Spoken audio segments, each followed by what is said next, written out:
예, 2022년 8월 12일 뭐 그냥 뭐 지금 보는 그냥 제 관점 정도라는 뭐 약간 애매한 뭐 그런 영상이 될 것 같네요.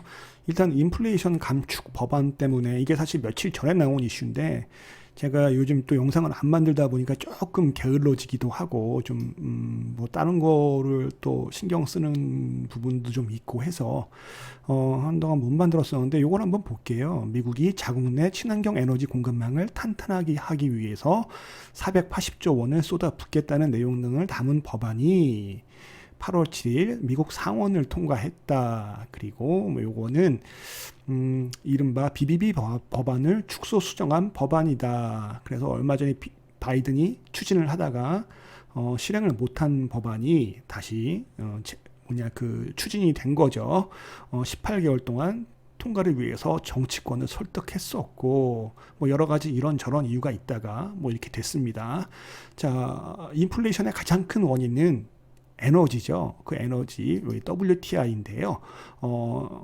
에너지 가격이 많이 올라가면서 인플레이션이 상승을 했었잖아요. 이거 보시면 제가 2022년 1월 달쯤에 국제 정세라든가 인플레이션이 분명히 올라갈 거기 때문에 에너지 및 원자재 커머더티에 투자를 해야 된다고 했던 건 기억나시죠? 그때 우리가 요걸로 에너지주를 좀 많이 먹었고요. 농작물 원자재 이런 거를 좀 많이 먹었었죠. 예, 그때가 이때였어요. 그리고 이 에너지들, 그러니까 유가의 횡포, 러시아가 유가랑 천연가스를 두고 횡포를 부렸잖아요.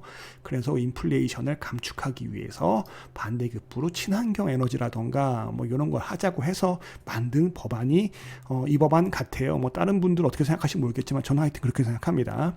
인플레이션 감축법의 주요 사항은 에너지 보안 및 방금 말씀드렸던 부분이죠. 그 다음에 기후 대응 투자, 친환경 쪽으로, 친환경 에너지를 요쪽으로, 그러니까 요거는 요거에 대한 당위를 얘기를 한 거겠죠. 그 다음에 최저 법인세율 15% 적용, 처방약 가격 개혁, 의료보험 보조금 연장 등이 포함됐다. 그런데 이거랑 인플레이션이랑 뭔 상관이냐 하는데 그런 거 있어요. 그러니까 오히려 그런 생각을 할 수가 있죠. 지금 인플레이션이 심한데 뭔가 부양책을 내서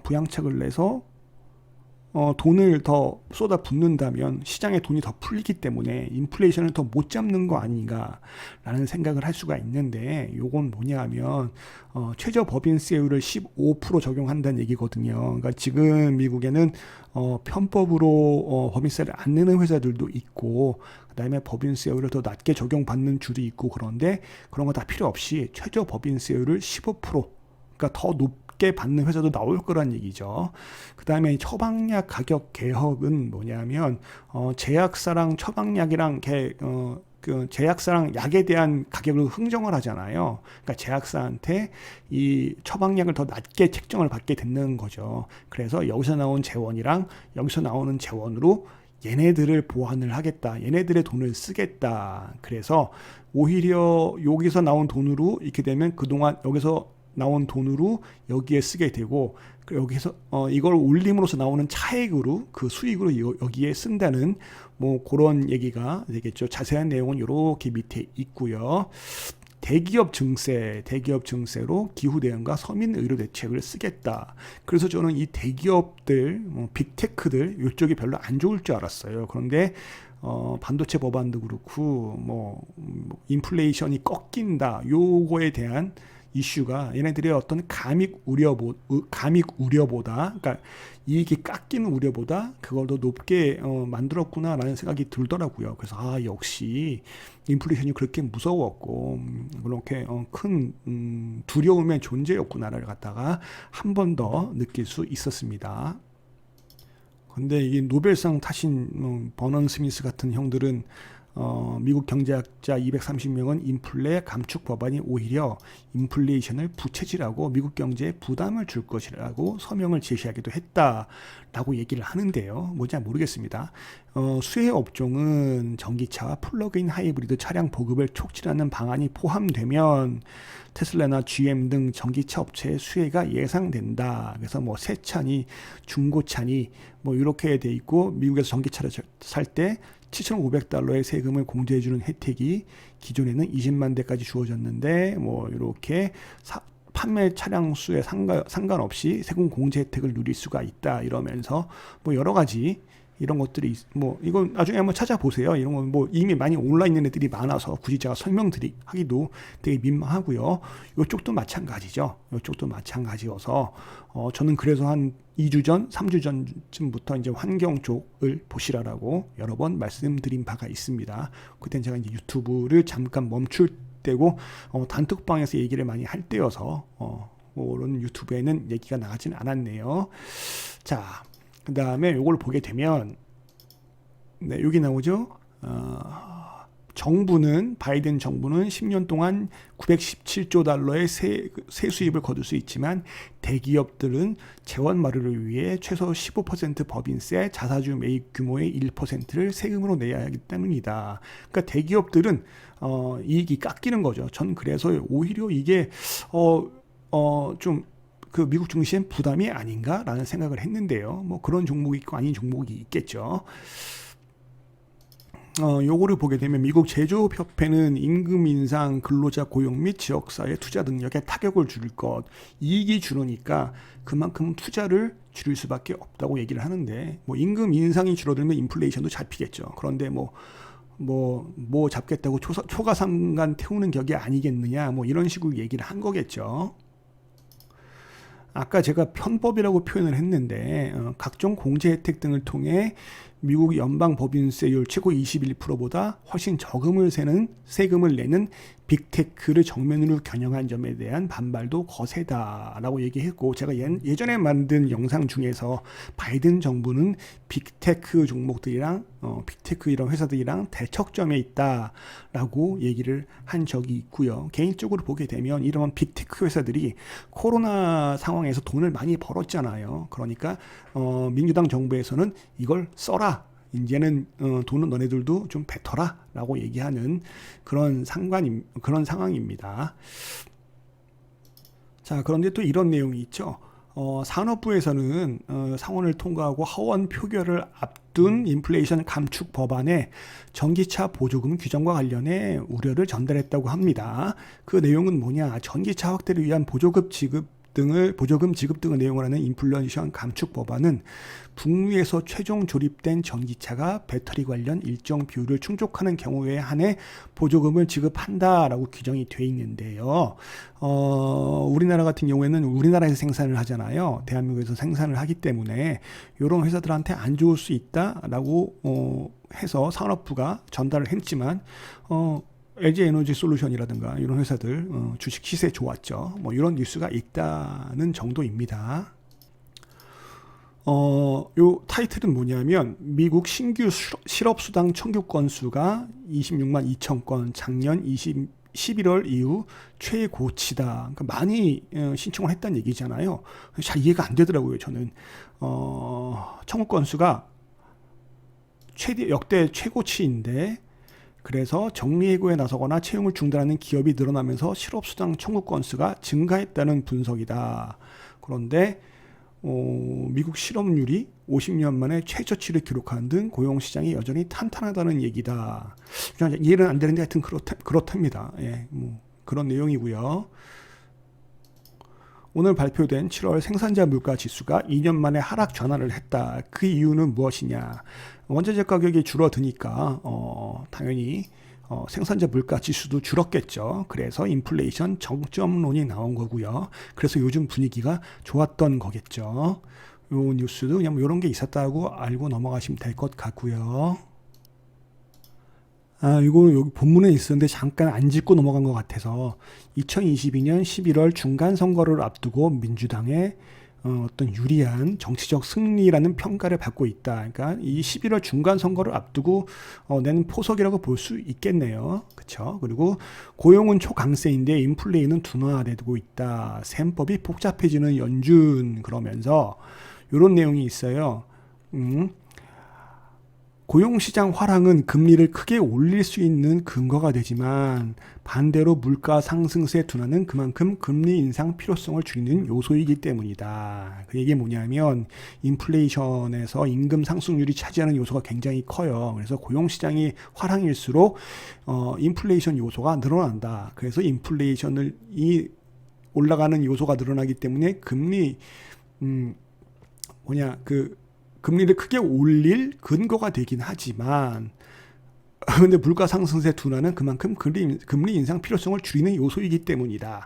이러면서 얘네들 말장난하기 시작하고 또 왔다 갔다 하겠죠. 그래서 제가 늘 말씀드리는 게 뭐냐면 이런 거죠. 이거 뭐지? 지금 어떻게 된 거지? 큰일 날 뻔했다. 어떤 주가가 한번 써먹어야겠다. 주가가 이렇게 올라갔을 때 여기서 무슨 그 재료가 나오잖아요. 그러면 이게 호재가 악재로 둔갑하기도 하고 뭐 그래요. 그래서 이렇게 쭉 자리가 또 이렇게 밑으로 내려오게 되면 여기서는 같은 뉴스라도 악재가 호재로 반영이 되기도 합니다. 그렇게 생각이 되기도 해요. 그 뭐 재료 노출이라던가 불확실성 해소의 느낌이 나는 거죠. 여기서 좋았었어. 쭉 올라가는 와중에 그런 게 나오면은 또 어떤 이유든 갖다 붙이면서 밑으로 끌어내리기도 하고요. 밑에서 안 좋은 기사가 나와도 그러면 뭐 다 알던 거 아니야? 불확실성 해소된 거 아니야? 그러면서 이렇게 떨어졌으니까 부양책 써야 돼. 써야 돼. 금리 인상 이렇게 더 세게 하면 안 돼. 이거는 뭐 경기 침체는 아니야. 뭔 어째 이러면서 밑에서 뭐 끌어올리려는 그런 움직임이 나오죠. 그 얘기는 뭐냐면 금융 세력들이 여기서 공매도를 막 치기 시작해요. 공매도를 막 쳐서 주가를 밑으로 찍어 누른 다음에 여기서 쇼커버가 강하게 들어가는 거죠. 그래서 이런 말들을 하면서 쇼커버가 강하게 들어가면서 주가를 쭉 또 밀어 올리죠. 그러면서 쇼커버 한 다음에 여기서 또 공매도 치고 계속 이런 건데 이렇게 박스권으로만 돼도 행복하죠. 지금 우리는 요런 장세를 걷고 있죠. 그러면서 점점 주가는 밑으로 빠지면서 오히려 빠지면서 힘들었긴 했지만 뭐 더 이상 내려갈 데 없는 하락 바닥권에서 어떤 밴드 내에 들어와 있다. 우리는 이제 요거 하나만 딱 노리면 된다라고 늘 말씀드리는 그런 부분인 겁니다. 됐다. 여기 돼 있죠. 제롬 파월 연준 의장은 월간 물가 지표가 하락한다는 확실한 증거가 있어야 금리 상승폭을 줄일 수 있다라고 말해왔는데 7월 수출은 일단 그 첫 번째 신호를 보낸 셈이다. 이래서 다음에는 0.75가 아니라 0.5 선에서 머물 수 있지 않겠구나라고 얘기를 했는데요. 요거 또 뒤에 보게 되면 카시칼이나 뭐 이런 사람들은 세 번의 회의에서 금리를 1.5포인트를 추가로 올리고 내년에는 4.4 언저리까지 인상해야 한다라고 밝혔어요. 지금 2.5잖아요. 그래서 1.5를 올린다는 얘기는 뭐냐면 4까지 만든다는 4%까지 만든다는 얘기고 내년에는 4.4%까지 뭐 인상해야 된다. 그래서 1.5를 세 번으로 나누면 0.5, 0.5, 0.5잖아요. 그래서 0.5씩 빅스텝 세 번은 앞으로 더 해야 한다라는 얘기가 되겠죠. 그래서 뭐 자이언트 스텝까지는 아니더라도 일단 빅스텝 세 번 정도면은 되겠구나라고 해서 지금 지수가 반등을 한 건데 이게 뭐 이렇게 세게 반등할 일인지는 잘 모르겠습니다. 여기 보게 되면 뭐 다른 기사인데요. 기사의 타이틀은 뭐냐면 로또 1등이 아니라 피크다. 그러니까 인플레이션의 피크다. 끝이 아니다. 이거는 인플레이션이 끝이 아니라는 얘기도 될 수 있겠지만 고통의 끝이 아니다. 그래서 미국 인플레 정점 논란 가열 이렇게 돼 있고요.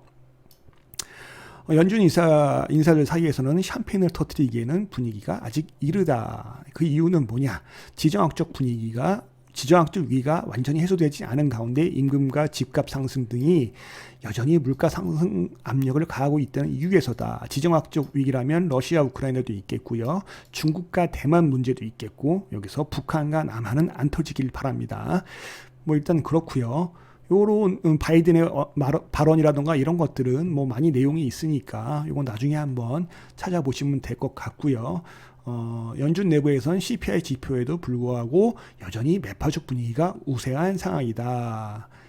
이것은 보면 지난 지표에 대해서 긍정적이라면서도 기뻐할 수 없는 수준. 전 이게 맞는 것 같아요. 이게 뭐 이렇게 기뻐할 수준은 아닌 것 같고 이렇게 크게 반등할 일인가라는 생각이 들고요. 이쯤에서 나스닥 한번 잠깐 볼까요? 예. 나스닥도 고점을 잠깐 돌파한 이후에 약간 지지를 주고 있겠죠. 전고점 근처에서 지지를 주는 건 당연하고 여기서 어떻게 잘 지지하고 견디느냐가 중요하겠죠. 피크아웃 논란이 있었고요. 미국의 대만 봉쇄 군 위협에 중국 관세 철회 여부 원점으로 미국의 물가 그러니까 인플레이션에는 중국의 어떤 중국에서 미국으로 수출하는 그런 물품들에 대한 관세도 인플레이션에 크게 영향을 주잖아요. 그 얘기인 것 같습니다. 나중에 한번 찾아보시고요. 중국이 저성장 고물가 늪에 빠지나 부동산 핀셋 부양 그래가지고 뭐 이런 기사가 있는데요. 당연히 이건 스태그플레이션 위기가 아니냐 뭐 이런 얘기인 것 같은데 물가 상승 우려 금리 정책 신중 모드 그러죠. LPR 대출 우대 금리죠. 얘네들은 이게 기준금리 같은 거거든요. 그래서 5년 만기 기준금리 뭐 요것만 인하할 듯 하고 얘기를 하는데 부동산 핀셋 부양을 하는 이유는 뭐냐면 중국의 기업들이 부동산 비중이 많아요. 부동산 비중이 많기 때문에 부동산 위기가 오게 되면 중국 기업들이 위험하고 옆에 붙어있는 우리나라도 위험하고 뭐 그렇다는 얘기겠죠. 제가 단톡방에서 늘 말씀드렸던 것 중에 중국 경제 새해 뇌관은 모기지 보이콧 운동이다. 그래서 이렇게 선분양을 하잖아요. 그래서 분양을 받기로 했는데 아파트가 안 지어진 거예요. 그러니까 얘네들은 중간에 이 중도금을 내지 않겠다. 이래서 막 이렇게 데모하고 막 이런 거 있잖아요. 단톡방에서 이거 한번 올려드렸죠. 이거 벌써 며칠 지난 얘기예요. 뭐 하여튼 이런 얘기예요. 그래서 이제 모기지 보이콧 운동이 일어나고요. 요 모기지론에 대한 부분들도 보시라 그랬고요. 그다음에 이거는 중국의 부동산이에요. 부동산의 어떤 가격 추이입니다. 부동산 가격 추이는 이게 옛날부터 봐서 그렇지. 사실은 요 좀 폭을 줄이게 되면은 이렇게 보게 되면은 2020년부터 보게 되면 하락세에 접어들었고요. 중국의 주택 가격이에요. 주택 가격도 하락세에 접어들었죠. 그래서 중국의 주택 가격이 하락세에 접어들었다. 약간 위험한 신호가 될 수 있겠고요. 그럼 미국은 어때요? 미국도 주택 매물 증가율이 3개월 연속 역대 최고고 매물 증가율이에요. 거래량이 아니고요. 금리 인상 영향으로 내놓는 사람들이 많다. 그만큼 이자 부담이 커졌다는 얘기고요. 제가 어저께인가 그저께 올렸던 영상에 보면은 신규 주택 매매, 기존 주택 매매에 대한 것들이 나오겠죠. 그거에 대한 데이터가 며칠 후에 나옵니다. 그거 한번 보시고요. 삼성전자 보고 계신 분들이 많으니까 이 기사 한번 보시고요. 반도체 혹한기 온다. 뭐 맨날 혹한기 온다 어쩐다 그러는데 그거 한번 뭐 지켜봐야 될 것 같고요. 일단 엔비디아랑 마이크론 테크놀로지의 그쪽에서는 실적 예상치가 약간 줄은 걸로 나오죠. 그것도 한번 보셔야 될 것 같습니다. 반도체 갖고 계신 분들이 많고 걔네들이 어느 정도 조정을 준다면 어느 타이밍에 매수하는 게 효과적일지를 체크를 해보시면 될 것 같습니다. 빌 게이츠가 SK 바이오사이언스 만난다라고 얘기를 했고요. 제가 요 mRNA 관련주들 보셔야 된다고 말씀드렸고 그 이후에 삼성 바이오로직스, 그다음에 SK 바이오사이언스는 아직 바닥권에 있어요. 그런 애들 보시고 셀트리온 같은 애들도 많이 올랐죠. 그다음에 mRNA 관련주의 어떤 원재료를 제공하는 회사들, 제가 단톡방에서는 아미로노직스를 말씀드린 적이 있고요. 뭐 그런 쪽을 한번 보시고요.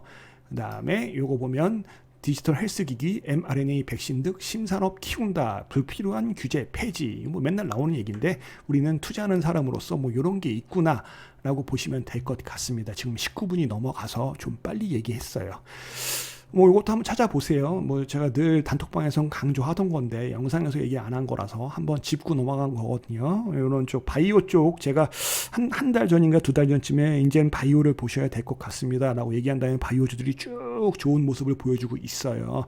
그 얘기는 뭐냐면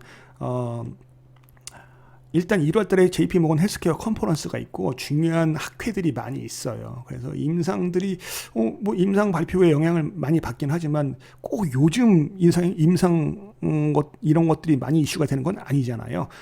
바이오 쪽에 물이 들어오고 있다는 뜻입니다. 뭐 일단 막판 되면 항상 빨리 얘기하느라고요. 감사합니다.